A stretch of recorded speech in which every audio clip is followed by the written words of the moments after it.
Laura Meyer, founder and CEO of Amazon solutions provider Envision Horizon. And I'm Todd Pachowski, Director of Performance Marketing at Envision Horizons. We've teamed up to make the Common Mistakes podcast. Todd and I meet with business owners, leaders, and investors to discuss common mistakes and other business experiences they've learned from. Tune in every other Tuesday for your dose of business advice.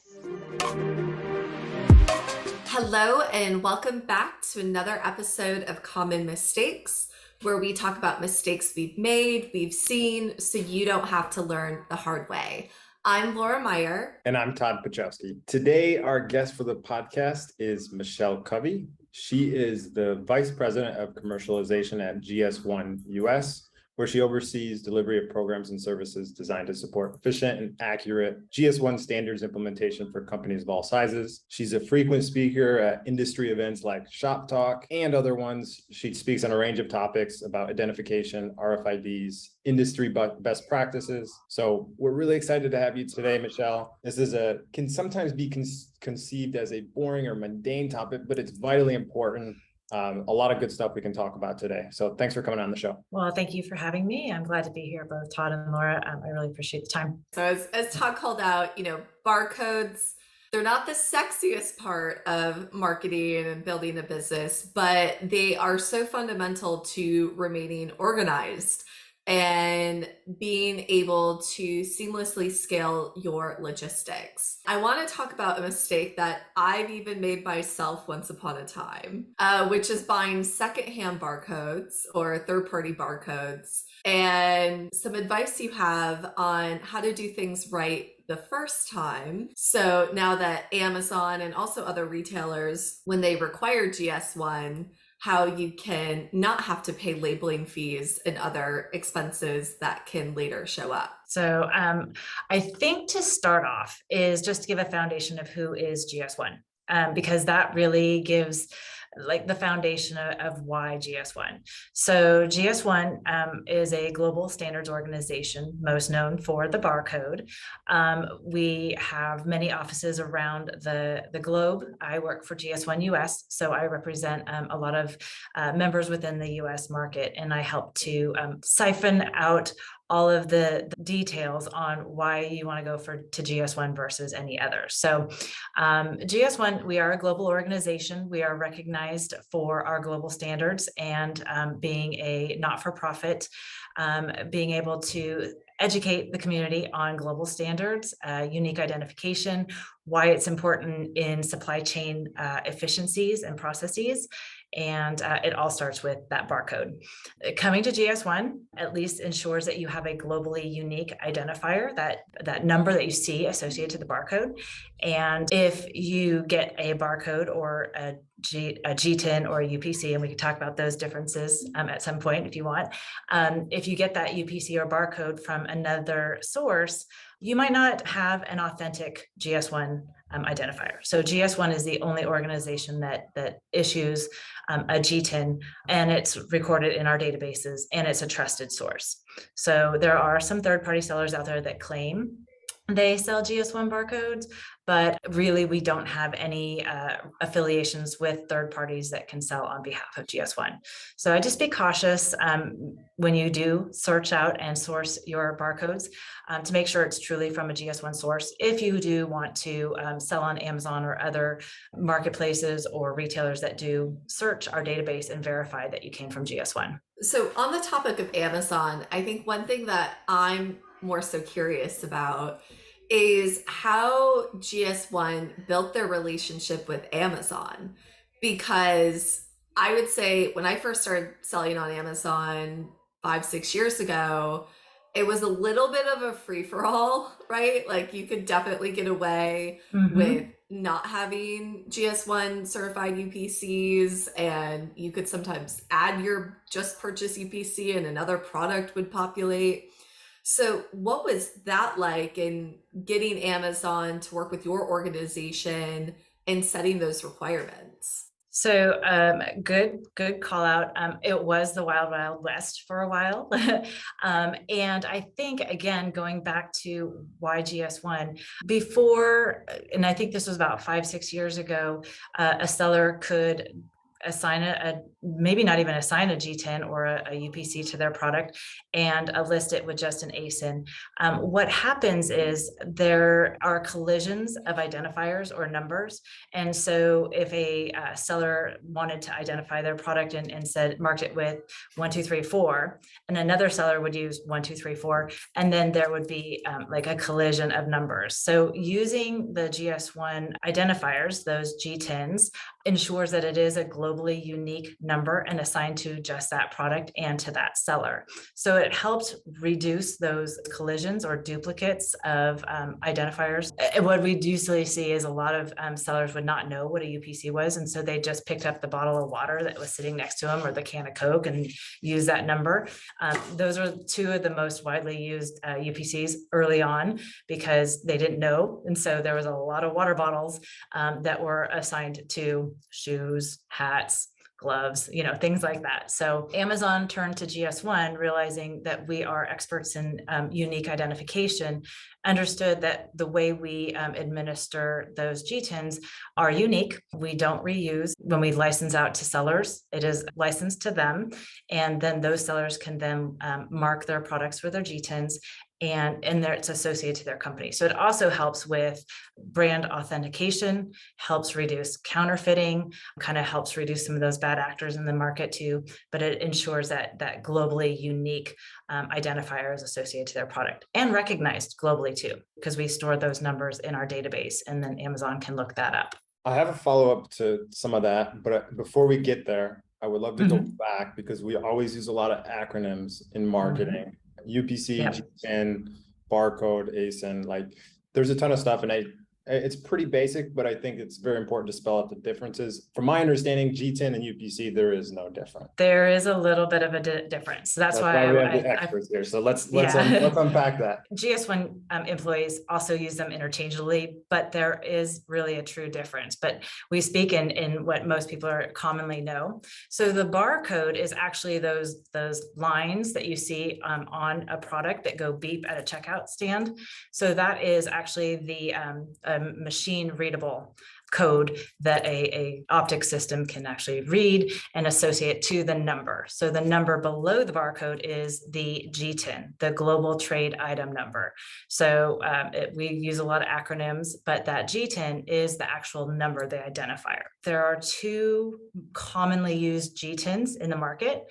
There is a 12-digit G10, which is encoded into that U.P.C barcode, and they are generally issued to the U.S. market. And then there are a 13-digit G10, which is most known as the EAN, the European article number. And those have been issued out of regions such as Europe, South America, other areas in the country or around the globe that are outside of the U.S. market.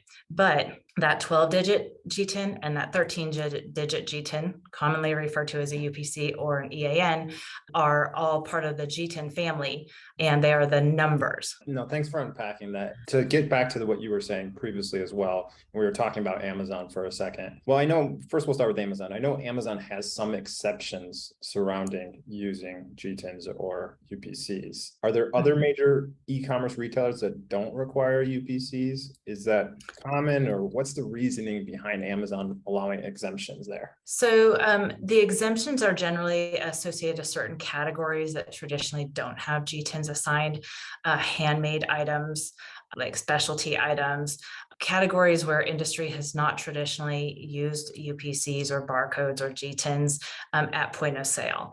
What we're seeing though is more and more Amazon is reducing those exemptions because they're understanding the value of having that unique identifier, even on some of those product categories that have traditionally not had a G10 assigned. So because it does help with that unique identification and inventory management, especially if those sellers are shipping into an Amazon fulfillment center, it still needs that unique identifier on it. And to answer another point of yours, do other retailers and marketplaces not require G10s? Most of the major, and if you're looking at the US market, most of the major US retailers do use G10 or those U.P.Cs to uniquely identify their products. Some of the marketplaces or other e-commerce platforms that are strictly e-commerce that don't have that point of sale beep, they do, they don't, they'll accept them. but some require, some don't. They all have come to us and asked, what's the best way to help for inventory management, and the UPC or that G10 tends to be the best answer. So we're starting to see some adoption in areas that we haven't traditionally had G10 penetration. You'll see like Walmart Marketplace, they do ask for the G10 on their products. The Target Marketplace, they do ask for G10s on their products. eBay, they have some categories that they like it. Not all categories do they ask for the G10. And when you say Walmart and Target and stuff, you're talking about e-commerce, but also traditionally brick and mortar. Absolutely, you have to have that UPC. Yeah, so. I was gonna say on brick and mortar, almost it's required. E-commerce, they have some exceptions, but they're starting to move more towards asking for that G10. Yes. So as a seller, if you're starting on the Amazon Marketplace, ultimately it's super important to make sure you've done that correctly. You get your UPC to start, put it on Amazon. If you do turn to brick and mortar, you want to have that lined up before you, get orders, POs. Yeah, one of our, tips for sellers is sometimes they want to bypass the signing that G10 and go for the G10 exemption, which some do. It's a business decision, but then their product takes off on the Amazon Marketplace, and then they want to go and sell into another retail chain, and then they realize they do have to come back and get that G10. So we always say start with the foundation of growth in mind. Start with identifying your products right away using those G10s, because it allows you to expand your businesses, your product lines into other businesses pretty quickly. Michelle, when getting started, what are some mistakes you've seen businesses make? So like I can share from one of my experiences with a client that was an apparel brand, is that they like to recycle UPCs from a few seasons ago, because apparel is a very barcode heavy category. And, there's obviously issue with that, because then we go to add it to Amazon and it's pulling up a sweater style from 4 seasons ago.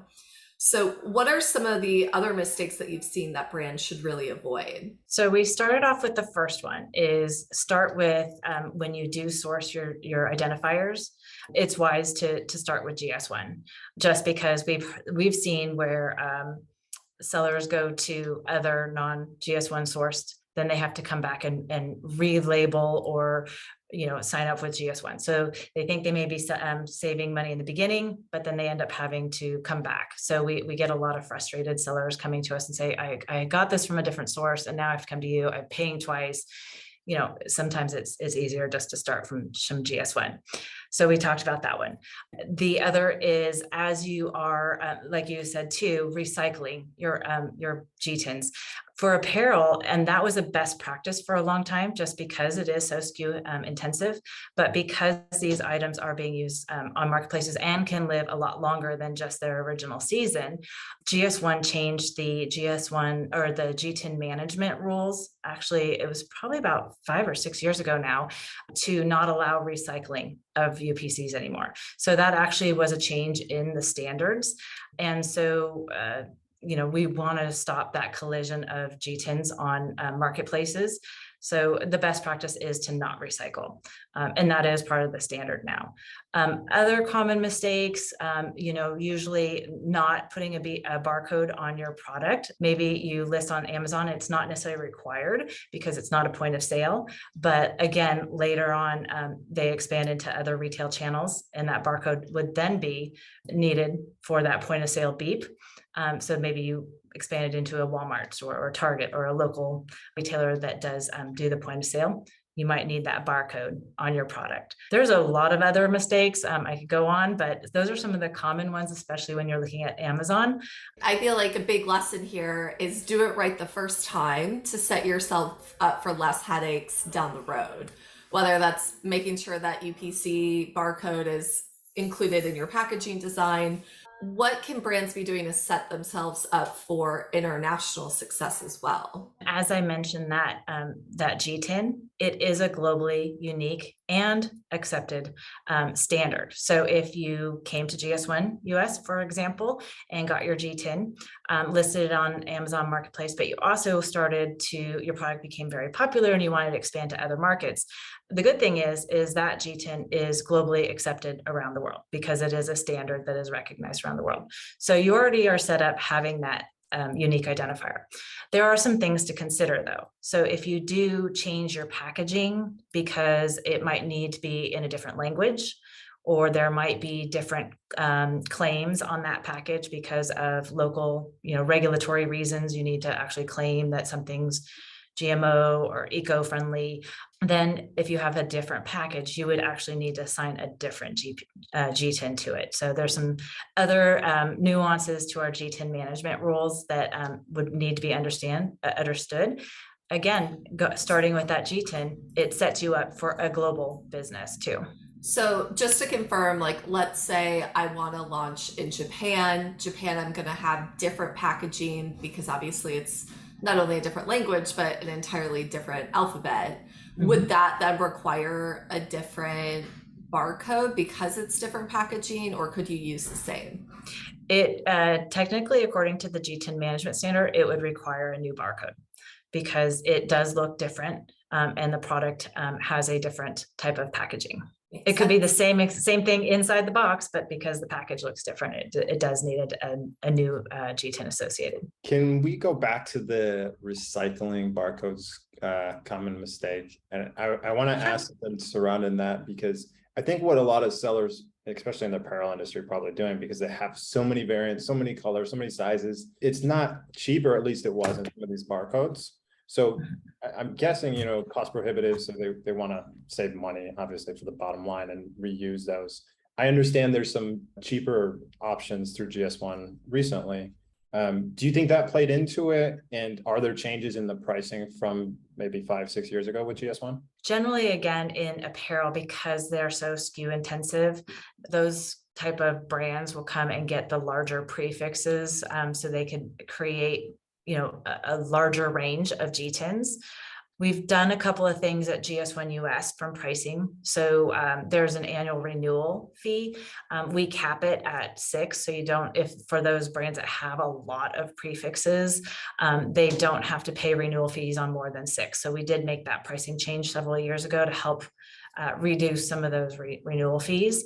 And then to address those smaller businesses who only wanted to launch 1 or 2 products, those, we heard a lot from the small businesses.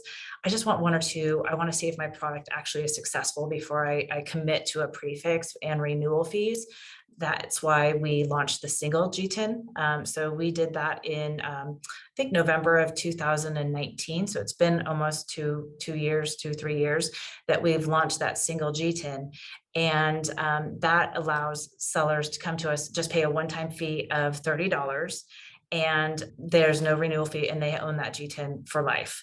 And we felt like that helped those smaller businesses enter the market, be able to identify their products just like any other larger brand, but they didn't have that price overhead and that renewal fee always every year.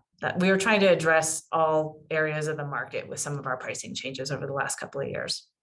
Yeah, I think those changes certainly do. I think that was a complaint I heard from a lot of smaller sellers. It was just so pricey. I don't know. And, it's obviously it's not huge amounts, but for a small seller, every dollar counts. Yep, every dollar counts. So I have a question surrounding issues with UPCs and Amazon. So like we've seen instances where other sellers might be using another brand's UPC, or you're trying to list a product on Amazon and it's giving you all sorts of crazy errors, and you're just pulling your hair out and throwing your computer because you can't fix it. But I'm sure you have encountered these at some point.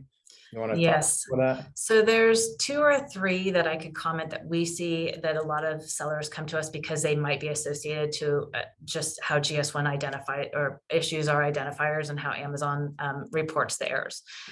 So the first one we call it a G10 hijacking. I think that's when the scenario where a seller goes to list and their G10's already being used by a different seller.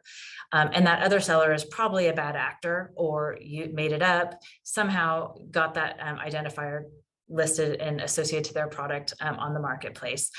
The true licensee gets frustrated because they're like, I came to GS1, I have the identifier. So one of the best ways to help prove that you are the true license holder, and to remove that bad actor from the platform to allow you to list, is to print your GS1 company, either your company prefix certificate or your single G10 certificate, and provide it to selling partner support. And that is the proof that you are the legal entity that owns that identifier.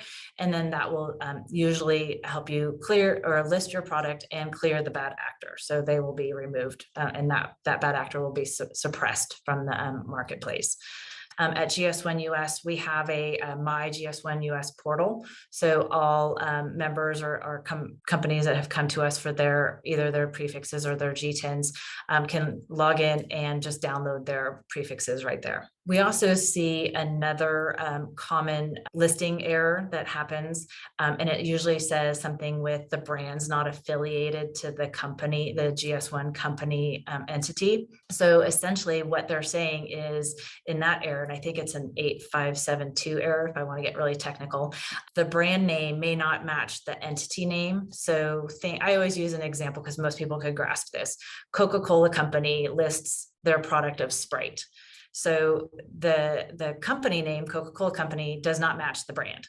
And so what Amazon is saying, prove that you own that brand, that you have the right to sell that brand. So you have to either having your item trademarked or product trademark is probably the best solution there. But if not, then proving that you have the authorization to sell that brand, whether it's company letterhead or a picture of the product with the brand and the company name associated.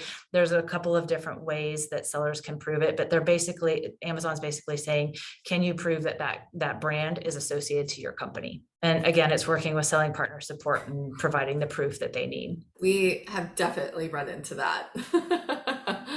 Yeah. And it definitely slows down the onboarding and launch process, but it is something Amazon's definitely improved in terms of case resolving in a timely manner. Well, fantastic. So thank you, Michelle, so much for coming on our show. I think there have been a lot of nuggets to pull from, and making sure you don't get into trouble down the line that will cost you and your business more money. Mm-hmm. Do you have any other closing thoughts or things that brands should be aware of? We always recommend to start your business off, even if you are very small and have one or two product lines, to think for growth. So, starting off with the foundation of unique identification, assigning a G10 or to your product, putting a barcode on it is one. That barcode and using a prefix in particular allows you really to grow into other areas and grow into other retail channels, because from that prefix, at least, you could then, if you are shipping into retailers that require additional logistics identification, that prefix can then help you assign carton labels to your products as you ship into their warehouses and things like that. So the standards actually grow beyond just that G10 and can be used for a lot of other supply chain processes. So like I said, we're most known for the barcode, but we support so many other standards. And as your business grows, GS1 is here to help with providing more support. So we do have a ton of great little short videos on GS1 US YouTube channel. We do have our podcasts. The supply chain podcast that we offer gives a lot of great tips for the industry members to listen to. What are other trends and that they could be thinking about when growing their business. Tons of resources to help sellers, especially if they grow their business.